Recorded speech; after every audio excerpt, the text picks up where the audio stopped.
Hi everyone, I'm Renee van der Evoord, Assistant Curator of Canadian Art at the Art Gallery of Ontario. Thank you so much for joining us today for a close look at Arthur Schilling's self-portrait as part of our Portraits of Resilience spring theme for spring 2021. I'm super excited to speak about this work today, which is a new acquisition. Here it is. It was generously donated by Paul and Jan Sabarin just last year.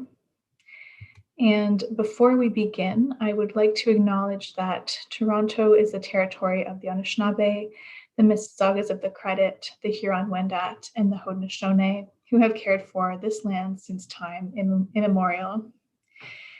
So Arthur Schilling, we have 5 works by him in the collection already. This is the 6th one.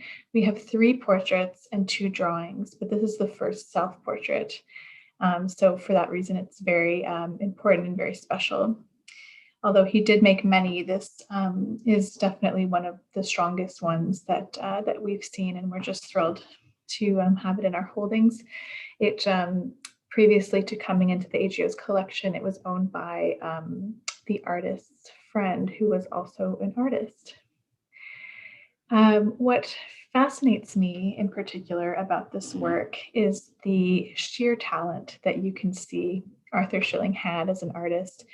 You can see he's using self-portraiture as a vessel for experimentation and for exploration.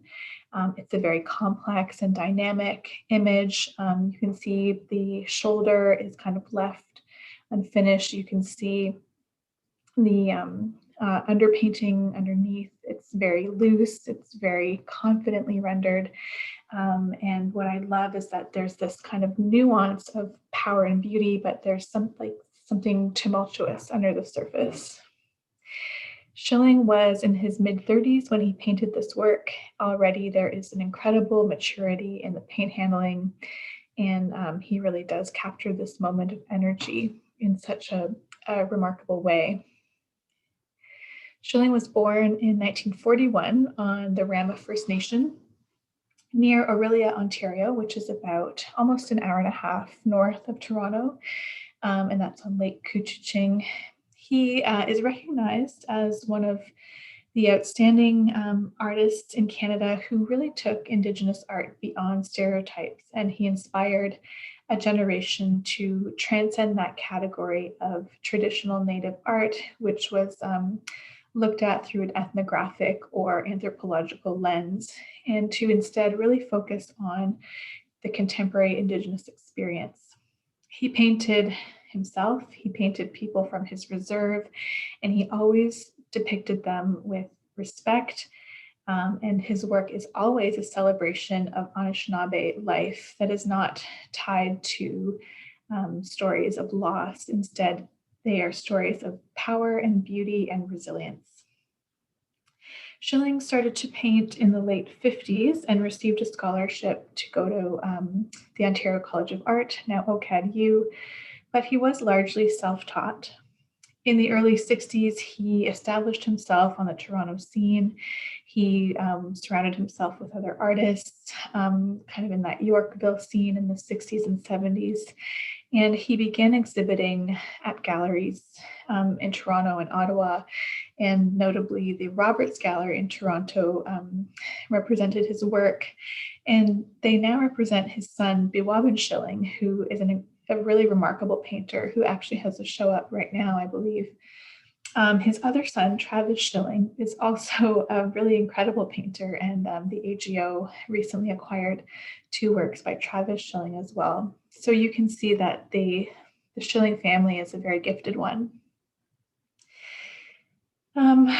What is really singular about Arthur Schilling, again, is his ability to bring contemporary Indigenous experience to the fore through his paintings. And he did this at a time when the art world was just starting to open up to the Woodland School. So you have Norval Morrisseau and Daphne Ojeg painting in that pictographic X-ray style.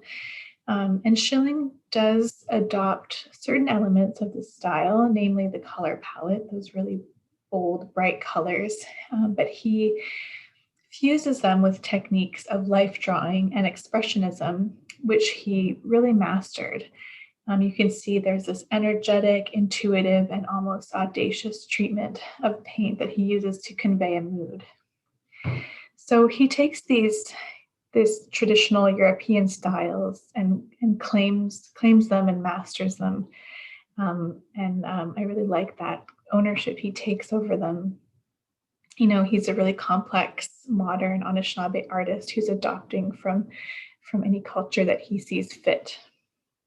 In this way, his self-portrait can be seen as a statement of refusal or a statement of agency, an act of sovereignty, not one of assimilation. In 1986, which was the year he died, he wrote, "There is not enough color to subdue the shadows within me." My colleague Wanda Nanabush, who's the curator of Indigenous art at the AGO, has written, quote, "There is an immense seductiveness, a warm healing energy, and an audacious presence to the colors used by this group of artists, like Alex Janvier, Daphne Ojeg, Norval Morrisseau, among others." The quote from Schilling pushes me to reframe Native modernism as post-residential school and reframes modernism from within a specifically Indigenous experience that is Anishinaabe. In this way, Schilling plays a role in redefining the understanding and the shape of contemporary Indigenous society, especially from the position of those who excluded it and tried to erase it. In the words of Crystal Migwans, who's an artist, historian, and curator, quote, "Schilling's colors are bold in choice and combination, building to a forceful expression of Anishinaabe presence over the colonial absence of real natives in the construction of the imaginary Indian," end quote. I will leave you on this note of power and sovereignty and agency that Arthur Schilling so beautifully adopts and calls his own. We are thrilled again with this acquisition, and we are looking forward to opening our doors, hopefully in the near future, and one day installing this beautiful portrait for you all to enjoy. So thank you again for joining us, and happy spring. Thank you.